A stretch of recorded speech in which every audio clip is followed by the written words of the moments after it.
All right, I'm showing live. Are you guys showing live on your end? I sure am. Yes. What up, nerds? Welcome to the Nerdy Narrative and the live stream for the kickoff of the Literary Discord read-along of Fyodor Dostoevsky's The Idiot. And I'm an idiot because I cannot say this man's name, and I've tried so many times. Tonight, we are going to have a little live stream that is going to give you some information about The Idiot. We're going to talk a little bit about it to see if it is a book or a story you might be interested in reading, especially getting able to do it with friends. If you're new to classics, or if your goal this year was to read a classic or read a translated work, this book would fit both of those goals, and what better way to do it than with friends? So let's get into some introductions of all of the lovely people that are on the stream with me tonight. You guys know me, so let's take it over to Pay from the channel Attention. If you would like to introduce yourself and tell us a little bit about your channel. Yeah, I said Pay from Attention, and yeah, well, I have been away for a bit, but plan on coming back this month, probably closer to the end of this month, and I'll just take any work of fiction, analyze it, typically through either philosophical lens or yeah, pretty much just that. And I guess that's pretty much, yeah, that's all I do. Take it away, Una. And Pei is the most important member here, as he is the man who has read this book before compared to all of us. So we may be bouncing some questions off of him. Are we all first timers other than Pei? That is exciting. Granted, I read it about 9 years ago, and so I am on this reread picking up a lot of stuff I have forgotten. But, yeah.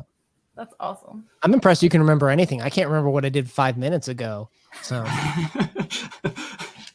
I am the forgetful Una from the channel The Codex Cantina. We analyze literature through a whiskey lens, sometime bourbon, really just depends on the night. But no, we love looking at literature and then celebrating it in all of its forms. So I'll pass the buck down to Christy. Thanks. Hi, I'm Christy Lewis from Dostoevsky in Space. As you can tell by my channel name, I really love Dostoevsky, and I'm really excited to be here. My channel, I guess I talk a lot about Russian literature, but just classics in general, and I love doing live streams, although I've been on a live stream hiatus. This is like my second one in several months. So thank you for having me here, and thank you, Leslie, for doing this. Of course. All right, Una. Oh, we skipping the other. Are we skipping something? What am I skipping? The guy over there. I'm truly the forgetful one. Here we go. The Idiot live stream with the idiot host. Okay, backing out. Where are we going? Onward and upward. So this is Crypto, the other member of the Codex Cantina. I'm the lesser third, I guess. Oh, I thought you introduced the both of you, and that's why you went to Christy. Oh, all good. So are we moving to our experience with Mr. Dostoevsky? Let's do it. Okay, so let's kick off. I'll kick it off here.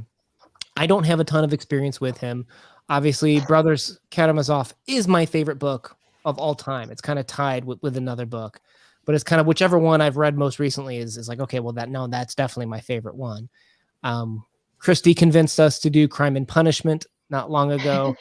And we also just read, we also just read Notes from a Dead House, his kind of, auto-fictional work and such. So this will be my fourth full novel from him, at least. We've obviously done some short stories. So far, it's kind of one of those, like, when you create those lists, like, who's your favorite authors of all time? I'm like, well, I can't put Dostoevsky on there because I've only read, like, 2 of his works. So I'm trying to, like, do more so that way I can feel more confident, because every time I read him, I just fall more and more in love with his writing. And I hope that you guys do too, if you guys decide to join us on this book out here. Christy? All right. Well, I really love Dostoevsky. I've read probably about as much as Una, though. I don't think I've read any more. I have read, I guess, Notes from the Underground in addition to Una's list. which was really intense and probably the most difficult one that I've read. I've read a few short stories with Leslie and Una and Crypto during a very Russian Christmas, which was that 2020? 2020? That was good old 2020. Yes. Yeah. 2 years I can't ago. believe it's that long ago. That was great. I loved his short stories. I love all the novels I've read, Crime and Punishment, Brothers K, and the Notes from a Dead House. They were all great. I love them all. So positive.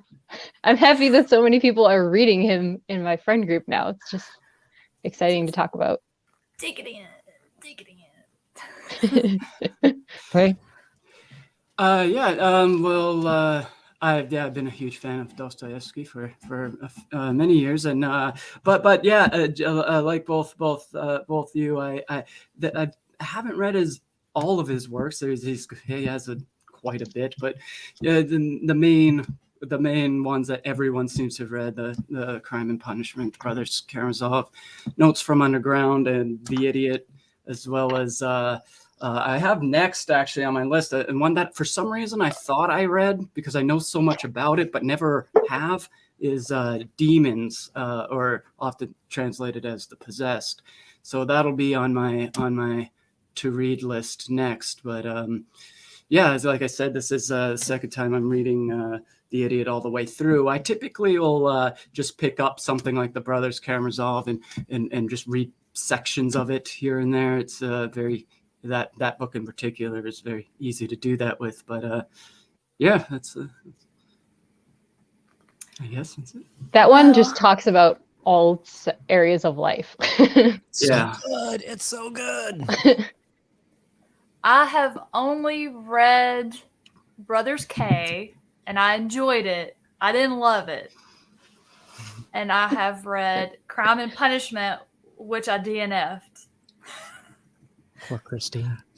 I'm just reading the chat stream. Just ignore me. It's just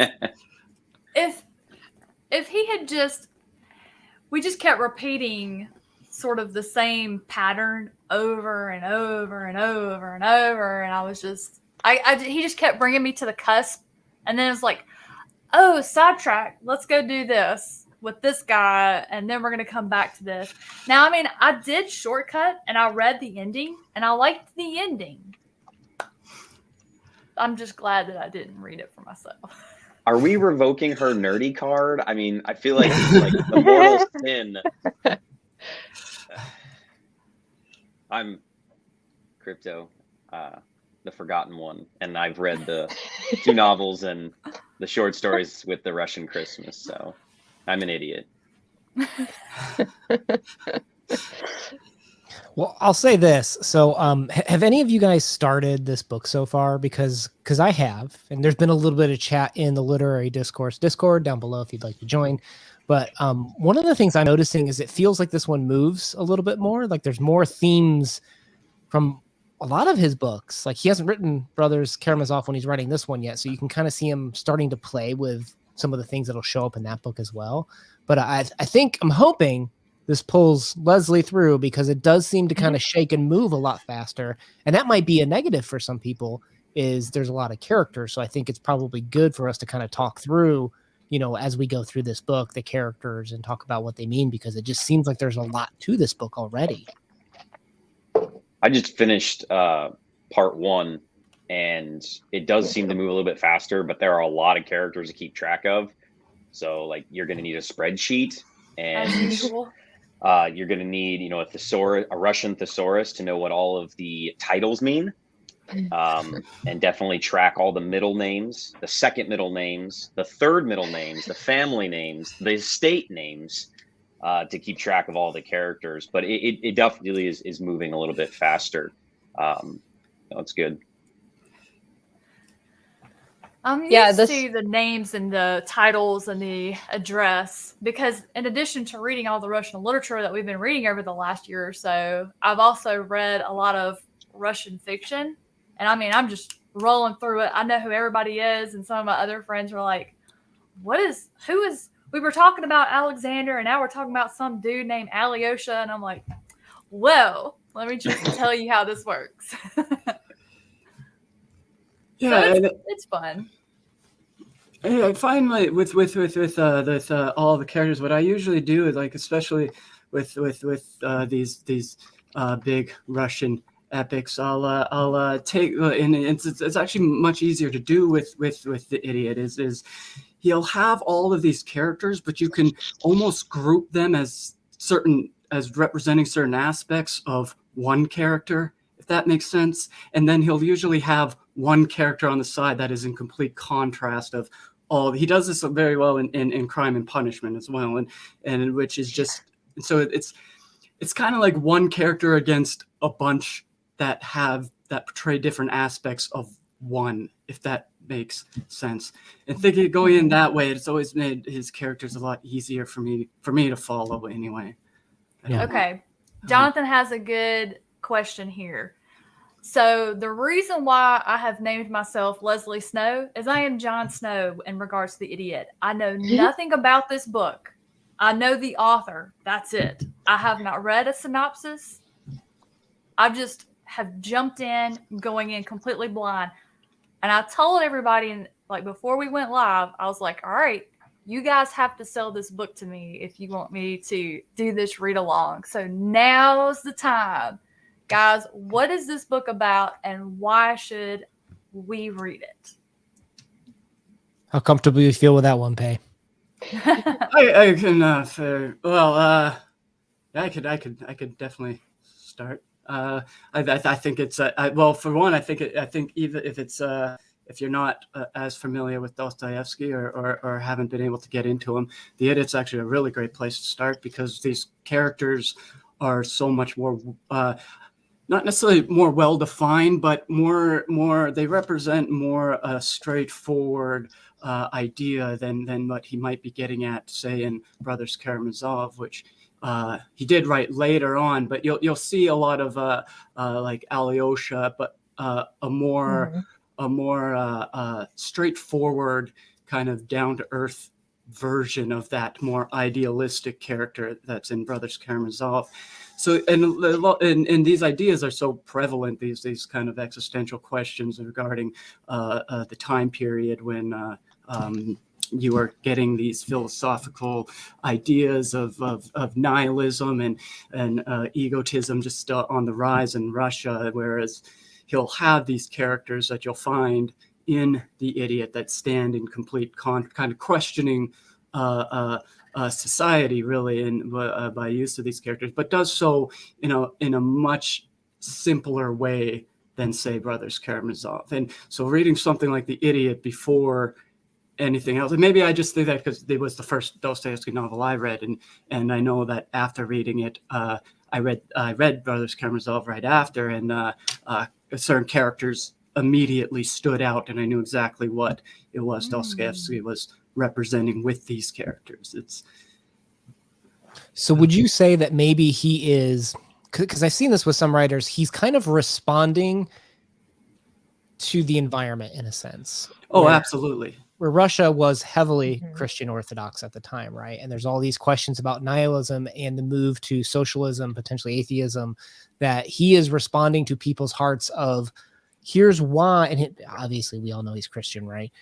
Here's his view of what he thinks is right in life, and he's going to put his case forward of, this is why I think you need to live this type of way, and this is why this type of way is dangerous. So it's maybe not so much about plot so much as I'm going to post some ideas out here for you, and I want you to think about it and apply it to your life. Is kind of how I always take Dostoevsky's writings. Yeah, I would agree with that for sure. We just go off with the title. And a little bit I've read, I feel like that he's trying to, I don't know, almost portray that, what does it mean to be a person, a good person? I think that definitely comes down to that, almost good versus evil, right? And then the subtext underneath, because of all of the drama, I guess, I feel like, and Leslie, maybe this will sell you on it, I feel like this is a love story at its heart. Uh-oh. I got a little bit of chills. We're halfway I know there. You're a hopeless romantic, so I think you're gonna like this one. People that. Hard. Underneath that gruff exterior, she has a big heart. we've been talking a little bit about Dostoevsky. Maybe we can talk about him as a person and as a writer in general too, beyond just this book. Let me ask Christy here to begin with. You've read some of his biography, I believe, right? Yeah. Now, sometimes I think we've had the same biography. I think I sent you a text like, "Is this the one that you had?" And he definitely is not shy to kind of say, "Well, hey, this is something that he brings up in this book." Would you say there was much in his biography that talks about the idiot? He has large swaths for each book he goes through when the writer of the biography, Joseph Frank, I think, or something. Yeah. Dostoevsky in his time is what the title is. Or A Writer in His Time. It's been like a year since I picked it up. I think it's called A Writer in His Time. Anyways, yeah, he like follows Dostoevsky very closely through his life and through the periods of writing each book, but there are spoilers for the books in there. So FYI, I have not been spoiled for the idiot, but so in different periods of his life, he's kind of like you guys were talking about how he responds to the environment a lot. He kind of picks up what people are thinking about in St. Petersburg at the time. And he also reads widely from other countries around him as well that are influencing Russia, like France. And so he goes through different periods, like the Romantic period, and he'll become more heavily influenced by his faith after being released from prison. And we see in the beginning of this novel some influence from he had a sort of near-death experience, not like in a spiritual sense, but he was almost executed, thought he was going to be executed, and then was at the last moment saved. And so that influenced his work very heavily. And you see the influences that are in his environment very strongly in his work. So I don't know where the idiot was in his lineup of what he was writing, but I'm sure he was picking up whatever was going on in St. Petersburg at the time and reflecting it through the characters, like Pei was saying. Now, Pei, you were telling me a little bit about his biography from like a point of view. Like what was it that you're saying? Yeah, it's to not spoil anything. I know, well, it's told right off in the beginning of the novel how Mishkin, or the idiot, he has these. He's coming back from the hospital, and he has this. I'm trying to remember how he explains it in the book, but even this was very influential in him writing it, because Dostoevsky himself had epilepsy, and that's essentially what he seems to be describing here, and so there's that relationship as well, and yeah, as Christy said, the near death experience is you can tell from the first half of this is very, very influential in him writing this. Very cool. Very cool. All right. So It let's does talk sound about interesting. we've been kicking this off, but we never mentioned the dates on this, right? So we should probably mention that we're officially kicking this off, right? Today on February 3rd. And what we're going to do is, instead of having like a bunch of timelines of, finish this by this date, finish this by that date, we're just going to read the whole book and have kind of like a closing stream on March 31st. So between now and March 31st, if you finish this book, or if you're looking to hear some thoughts, join us on that date and we can kind of talk to each other about that book. Now, between then and now is we have the literary discourse. If you wanted to go in there and share your thoughts or read other people's thoughts on the Discord channel, we're already actively sharing kind of like where we are. It sounds like a lot of people are already on chapter 4, chapter 5 of part 1. So that's the schedule. And the Discord's linked in the description. Yep. After it goes live, the description box will populate. I mean, after it goes, once we are no longer live and it just goes onto the channel where you can watch it back, it'll populate the description box. I don't want to be unalive. Now, one of the things that we need to talk about, particularly for this one, is the translations. And in my opinion, this is just my stake of the things. This is a question we get every time we approach these Russian novels. The best answer is for you to actually go grab a couple of different books at your bookstore and actually just kind of peruse through them, compare, maybe the first paragraph or two, read through a couple of pages, because some translators you'll learn work better for you than others. A lot of people connect with Pevier and Volokhovsky. They're kind of like the newest hip translators. They're very active in their voicing. And they do take it very strongly that they think it should be very straightforward and readable. Myself, having testing things out, I find that Constance Garnett is kind of my girl. She's just her voicing. I'm so used to it. This is how I roll. So it's worth perusing through a couple options. Now, with that said, we got to give the warning because there's a free version on Amazon Classics. I got to give this warning. And it's translated by Frederick Wishaw. I don't know if all of his renditions are like this, but for sure the Amazon Classics, it literally just drops about 4 chapters. Just disappear out of thin air. Don't even cover it. And it's not like it was like, oh, it was an accident and we didn't print this. They literally have sentences that have moved around to kind of cover up and make some other parts of the book work. So it was a conscious decision.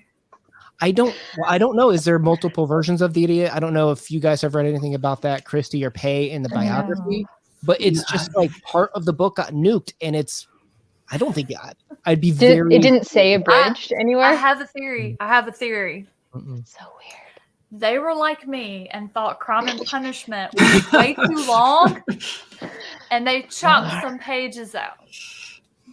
Every time you mention that, you also chop part of Christy's heart out. So. You're turning me into Voldemort right now. My soul is cut into like 7 pieces for every time you've said that. Yeah. So I'll say, if you want, I can give you a link. There's, I know, a safe version on Gutenberg that has everything, but just be careful. A quick check that you can do is part 2 should have 12 chapters. You'll see in this Frederick Winshaw Amazon Classics only had 8.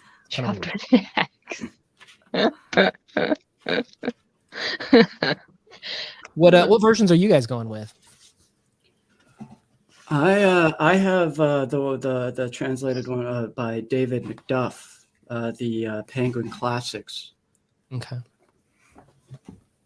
And then you two are just P&V fans all the way, aren't you? Yes, we are. I love Garnett though too. I find that Pevier and Volokhovsky are like simpler for me to read, it's just easier for me. But Same. I think Constance is also great. Agreed. Yeah. What I've read of her for her translations, no problem whatsoever. But after the first time I read these two, and I just connected with their writing style, and it just enhanced my reading experience. I'm like, anything that I'm going to read, a translated work that they've done, I'm going to be grabbing. Yeah. Oh no. Oh no. I'm going to learn Russian. I'm tired of all this translation crap. I know, right? The other day, my wife asked me, she said, if you could learn any language, I was like, well, I mean, Spanish would be practical as a teacher, but I was like, I love these Russian novels. I'd really like to read them in their native languages. Right? And I tell you. And she immediately made me go download an app on my phone to start learning second languages. Look, Duolingo? So I have the Russian one queued up. Whenever I read like my Russian inspired fiction, I love when the narrator is a native Russian speaker because they speak in the rhythm of Russian, and they can pronounce the words and the names and the places just perfectly, and it just really makes it's a very it romantic such a great, language. Yeah. I love it. I just finished the Winter Night trilogy yesterday, and I am a weirdo. I will get the physical book, I'll get it on Kindle, and then I'll have the audiobook because I prefer to physically read, but when I have to like do stuff that I can't physically read, I'll go audiobook. And then when I'm lazy at night and want to go lay in bed, I'll prop my Kindle on my chest. Underneath her pillow for osmosis. Yeah. And, I'll read until I fall asleep. And it just has a little kickstand on it. And when I fall asleep, it'll just fall over. So I have 2 more questions here, at least on my end, before we end the stream here. But Pei, do you feel like you've already answered this, or do you think it's a fair question to ask you? What's the most important reason for people to read The Idiot? Like, why would someone want to see Dostoevsky write about what was going on in 19th century Russia, for example. Oh yeah, well, there'd be so many, depending on why one would be reading, but essentially, yeah, like I said, with if one wants to get into Dostoevsky and read more of this, then the representation of the characters would be one good reason, and if reading just for historical reasons, it would again be good for that, in the sense that it does question a lot of the rising norms of the time. Do you think that his character development's better in this book? Without spoilers. It's so hard to say because he's so good all the time with his character development. But I would say it's more accessible. It's more obvious what he's trying to do than, say, in Crime and Punishment. Really? Okay. Again, with for right? For me at least, yeah, definitely with Michigan, like, and you do see Michigan in so much of his and all of his work, that it would be a great stage to set up and go from there. But yeah, as Una mentioned, his Christian orthodoxy. This is from everything I've read, it shows most in The Idiot than anything else, including Brothers Karamazov. So wow, really? I think at words. least ideologically it's expressed. Whereas maybe Brothers Karamazov is more kind of telling what it is. Whereas The Idiot is representing what it is, if that makes sense. I think I'm going to prefer that, because Brothers K, that just got like an argument. Just watch your words. Watch your words. You just got these pages and pages and pages of information, and I was just like, This is a whole lot of information to be in a conversation, a dialogue. I gotta go change my shirt, guys. I'll be right back. Burn it. It's getting cold. Can I put something on over there?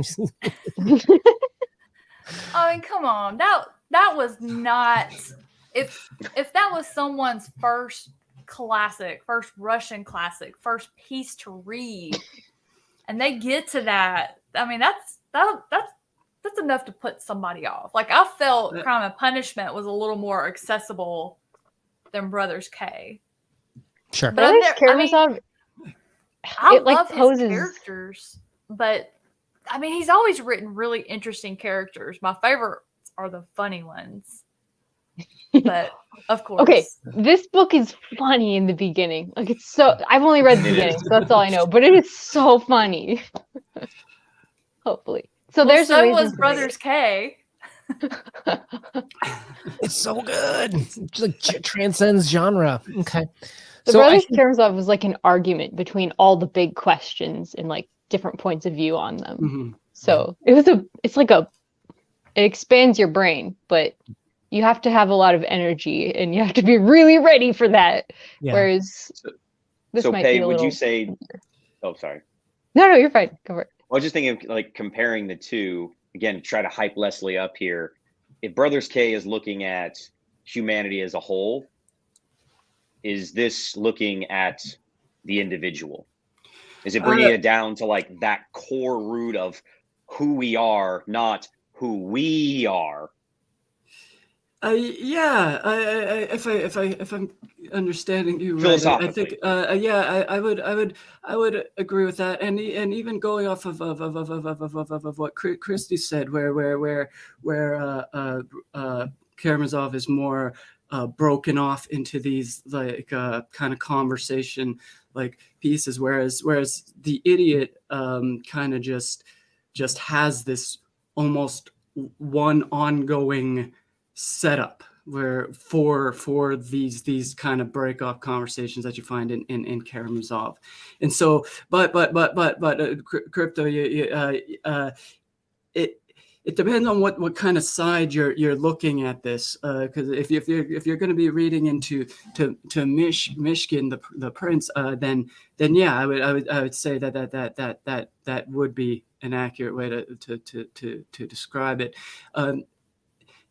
He'll be asking more so to the individual instead of the individual asking to the reader. It'll be more how do I put it? The trying to show how one could live in a situation in which everything else that surrounds you is set up against you in such a way, and without you almost even realizing this, and how you would go about it.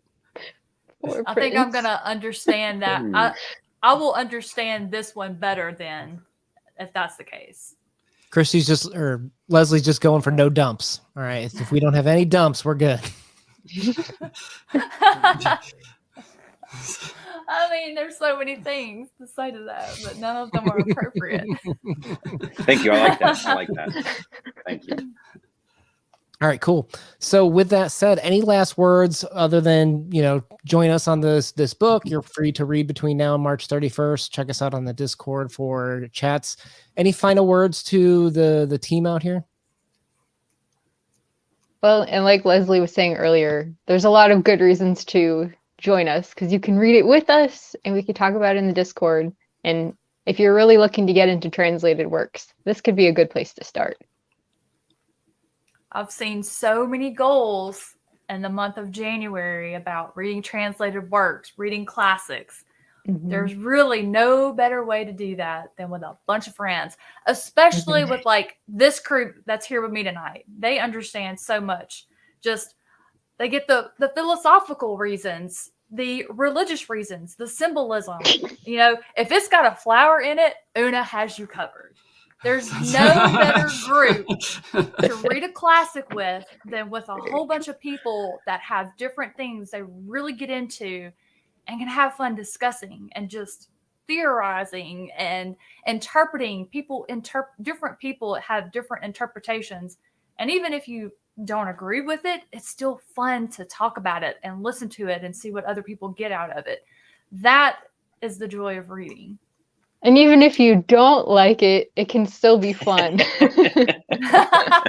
Yes, it will be. If you don't like it, it'll be fun because you can join Leslie's team. Team Dump. Oh, Team Leslie. Team Christy. We need shirts now. But it's funny because Christy hasn't read it. What if Christy doesn't like it? Will she have to I change already the name love of her it. channel? I already love it. Although Tiffany has told me that the ending might not be what I'm expecting. We'll see. All right, I'm going. Bye. We'll have no, That's no spoilers. Interesting. Yeah. No spoilers. So. No opinions. No opinions. I'm trying to guard my heart. We'll see. All right, end this, Leslie. End it? Are we ending Yep. it? Are we going to say, hi, everybody. Thank you for joining us. Click the link in the description to come to the Discord and read with us. Love you. Thanks. Bye.